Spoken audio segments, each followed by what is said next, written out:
Hi, I'm John Green. Welcome to my salon. This is Mental Floss on YouTube. And did you know that in 1978, students at Binghamton University built ramps for salamanders? The migrating critters kept getting trapped in roads because the curbs were too high for them to climb up, and then they would get run over by cars, so the students took action. And in fact, those ramps remain there today. And that's the first of many facts about colleges I'm going to share with you today that you probably wouldn't hear on an admissions tour.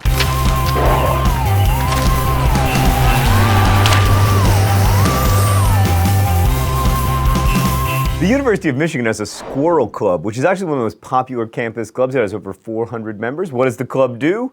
It feeds squirrels. The Boston University Bridge is the only place in the United States where an airplane can fly over a car, driving over a train, driving over a boat. Isn't that what the movie Inception was about? Anyway, Crest toothpaste was invented at Indiana University thanks to an accident by a grad student who forgot to take a calcium phosphate sample out of a furnace one night. This error resulted in the substance that researchers were trying to develop, one that was compatible with fluoride. The University of Pennsylvania was founded in 1740, 47 years before Pennsylvania actually became a state. The University of Pennsylvania, where its alumni say, "I went to an Ivy League university," and then you say, "Yeah, not really though." I feel kind of bad about that joke, University of Pennsylvania people. So here's another fact about your school. Spectators throw toast onto the football field after the third quarter of each game. Apparently fans used to bring alcohol and would toast the team, but then alcohol was banned at Franklin Field, so they switched to actual and literal toast. Ohio University is considered the most haunted university. There's even a closed dorm room, number 428 in Wilson Hall, because it's allegedly haunted by a girl who practiced witchcraft and died there.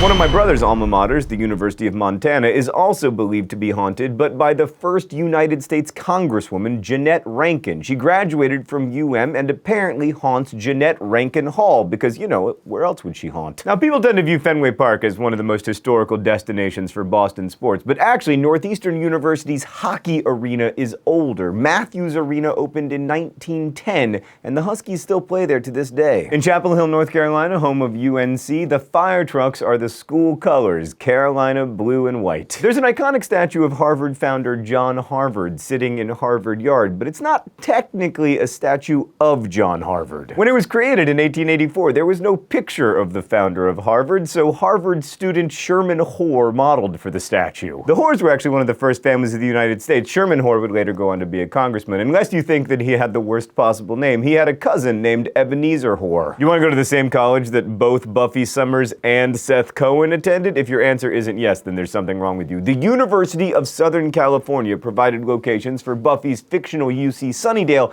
and the OC crew also transformed locations on campus into Brown University. The word campus emerged in the 1770s and was invented to describe Princeton. Oberlin College's Allen Memorial Art Museum rents paintings to students for $5 a semester. These paintings include original works by artists like Renoir, Picasso, Jackson Pollock, Andy Warhol. So if you're one of those people whose roommate puked on the walls of your dorm room freshman year, be grateful that there wasn't an original Renoir hanging up there. And let's be serious, it wasn't your roommate. In 2013, a Dartmouth College fraternity caused chaos when they announced that their 3-foot-long python had gotten loose on campus. One of their dogs later found the snake in a hole next to the house. Longtime fans of Mental Floss Video will remember Nick Cage and his pet snake, but he would never be that careless. At Villanova University's Vatican internship program, students manage the Pope's social media accounts. When the University of New Hampshire hockey team scores their first goal in a game, fans throw a fish onto the ice. That's kind of a bummer. I thought it was going to be that they throw a tiny Incredible Hulk and a weird superhero monkey onto the ice. Oh, Mark, you know someone's going to know what that superhero monkey is and get mad at me for not having any nerd cred. Cornell University could have been in Syracuse, New York, but at least allegedly, Ezra Cornell was once robbed in Syracuse, so he convinced his co-founder, Andrew Dickinson White, I didn't get anything named after me, to put the university in Ithaca. And ever since, Cornell students have been wondering, wait, why didn't you just build the university in Miami? Speaking of Syracuse, Syracuse University has a student magazine called Jerk. The website promises to, quote, represent the jerk in all of us. the oldest college marching band belongs to Notre Dame, whose band has been around since 1843. The fear of diseases like cholera and yellow fever can cause hypochondria in people like me, but it can also cause, like, the foundation of universities. One example is Tulane University, which began as the Medical College of Louisiana because people needed a place to study how to fight yellow fever and cholera. In 1996, Kermit the Frog gave a commencement address at Southampton College. The school gave him an honorary doctorate of amphibious letters. I feel like that rather devalues my honorary doctorate from Butler University. You didn't think I was going to make it through this whole video without mentioning that I'm a doctor honorary. The Georgetown University official cheer, Hoya Saxa, is essentially meaningless. It's a combination of Greek and Latin words that literally translates to "what rocks?" But despite unknown origins, fans still yell the phrase during athletic events all the time. While we're talking about cheers that mention rocks, the University of Kansas's chant is "Rock Chalk Jayhawk." Apparently, it's just a shout out to the limestone called chalk rock that can be found in Kansas. You know you got yourself a great state when the thing you're proudest of is your limestone. No, I'm just kidding, Kansas people. You've got so much to be proud of. Meredith, can you do some research on what Kansans have to be proud of? In 2012, MIT students put a life-size Dalek on the roof of the Stata Center, a computer science and engineering building. Speaking of schools that are better than the University of Pennsylvania, organic chemistry students at Columbia University have to beware of the night before the final, also known as Orgo Night. The marching band plays a visit to the library where they play a few presumably unwelcome songs. Here at Mental Floss Video, we too have a marching band. It's just Elmo. Carleton College in Minnesota has an annual softball game called the Rotblatt. The game gets longer each year as they play one inning for every year the school has been in existence, and it was founded in 1866. So in 2013, they played 147 innings. In 2011, a 41-year-old SUNY Albany alum chained himself to the campus fountain in protest. In protest of what?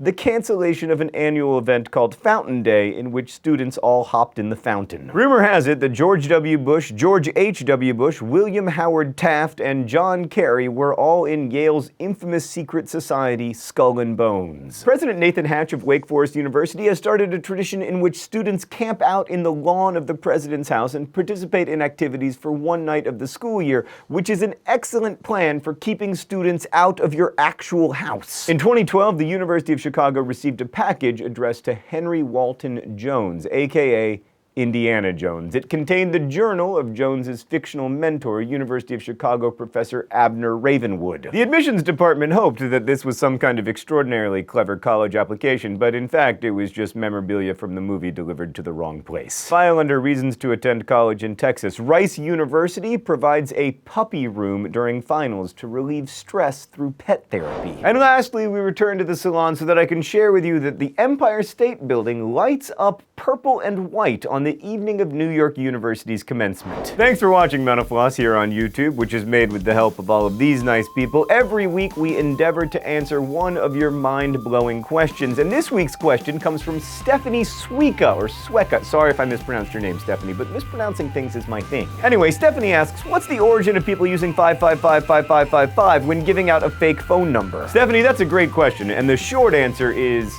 I don't know. The long answer is that I don't know, but movies and TV shows have been using the 5555555 numbers since the 1960s, when telephone companies and producers agreed that entertainment should use fictional phone numbers rather than real ones, so like Jenny doesn't get calls at 867-5309. Thank you again for watching, and as we say in my hometown, don't forget to be awesome.